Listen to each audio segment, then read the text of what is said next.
Present by Vikas Films, Baheri.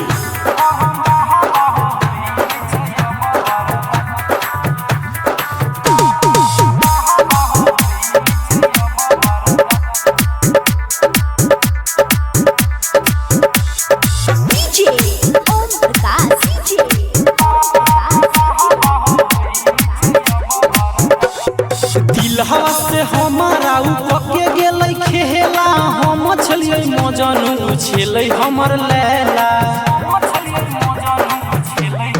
हो बाबा दिलहवा से हमारा उपके गेलै खेला हम छलियै मजनू छेलै हमर लैला जब से उ गेलै सुन पियावा के पास बरहम बाहा बाहो होई नै छै अब बरदा बरहम बाहा बाहो होई नै छै अब बरदा सुन बरहम बाबा होई नै छै अब बरदा बरहम बाहा बाहो होई नै छै अब बरदा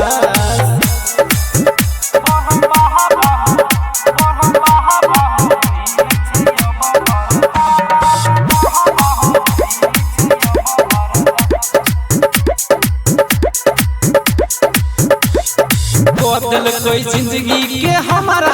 नाश हो हमारा नाश है हो हमारा नाश हो कोइन के पुजारी तोहर करबा टाइम पास हो करबा टाइम पास है हो करबा टाइम पास हो बदल कोई जिंदगी के हमारा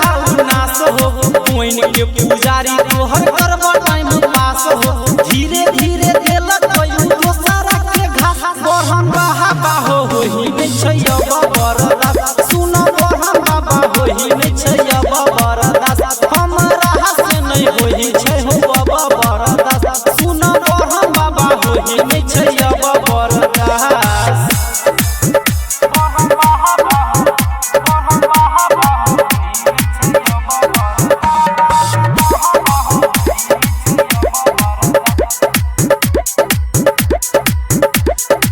सोनी विकसवा के तोड़ देलकै दिल हो देलकै दिल है हो कर देलकै दिल हो याद पर भाग करके बुझलै नै फील हो बुझलै नै फील है हो बुझलै नै फील हो सोनी विकसवा के तोड़ देलकै दिल हो याद पर भाग करके बुझलै नै फील हो राहुल नीतीशवा के कहै छलै खास बरहम बाहा बाहो होई नै छै अब बरदा हमारा हाथ नै होई छै हो अब बरदा बरहम बाहा बाहो होई छै नै अब बरदा हमारा हाथ नै हो त हो अब